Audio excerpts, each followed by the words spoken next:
Bienvenue dans le journal du trader de ce jeudi 11 septembre. On ouvre avec le Forex sur le GBP USD. La livre sterling a comblé son gap baissier ouvert dimanche suite à la publication du sondage sur l'indépendance de l'Écosse. Sur le Pound Index, l'indice de la livre sterling, les cours ont donc rebondi depuis le point bas de lundi matin. Sur le GBP USD, un comblement du gap baissier est attendu. Le signal de trading sera donné quand les 1,6230 seront franchis à la hausse. Le marché rejoindra alors les 1,6300.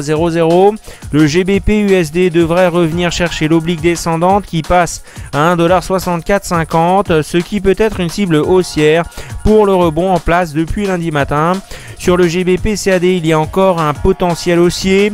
Tant que les cours de la paire GBP CAD tiennent le support des 1,7670, il faut viser la résistance des 1,7950. Cette tendance peut aussi être portée par une consolidation du dollar canadien qui cale dans la partie haute du canal haussier. L'euro USD est en baisse à la fin de la séance aux États-Unis. L'euro USD a perdu moins 0,18% à 1,2916. L'euro USD est affaibli encore contre la livre sterling et s'est renforcé contre le yen japonais. La paire euro GBP a perdu moins 0,83% pour toucher 0 livre 796. La paire euro JPY a gagné plus 0,45% pour toucher les 138 yens 02.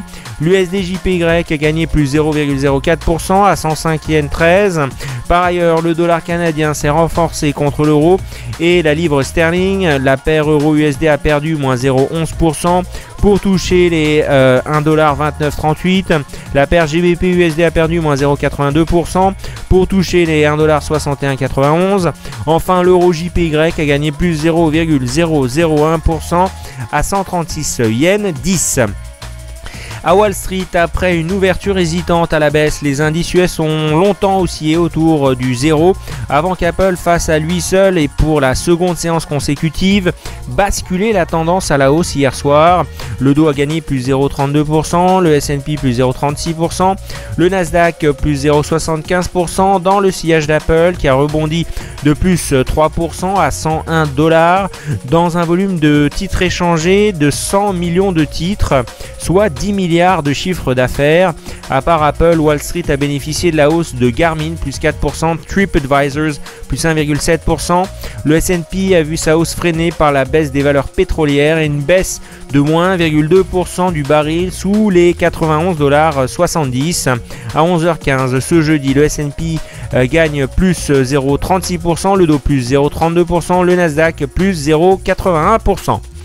À Paris, le CAC poursuit sa lente consolidation, jeudi plus 0,2% à la suite de la progression des valeurs américaines à Wall Street. Les investisseurs seront attentifs au discours de Mario Draghi à Milan. Aujourd'hui, l'action Air France KLM ouvre en hausse. Technip a remporté un contrat dans le golfe du Mexique. Gameloft plus 2,3%. À 11h15 ce jeudi, le CAC perd moins 0,41%, le DAX moins 0,12%, le FTSE moins 0,18%, l'Eurostoxx moins 0,37%. À Tokyo, le Nikkei a fini à plus 0,76%, son plus haut depuis la mi-janvier 2014, et le Topix plus 0,34%, touchant son plus haut depuis 6 ans, soutenu par la faiblesse du yen. Tokyo a réagi favorablement à l'annonce d'un ralentissement plus marqué que prévu de l'inflation en Chine au mois d'août, qui pourrait conduire le gouvernement chinois à de nouvelles mesures de stimulation pour relancer la deuxième économie mondiale. La prudence était de mise sur les marchés asiatiques après les propos de Barack Obama qui a annoncé mercredi sa volonté d'intensifier sa lutte contre les djihadistes de l'État islamique en autorisant pour la première fois des frappes aériennes en Syrie. À la clôture ce jeudi, le Shang perd moins 0,35% et le Hang Seng perd moins 0,17%.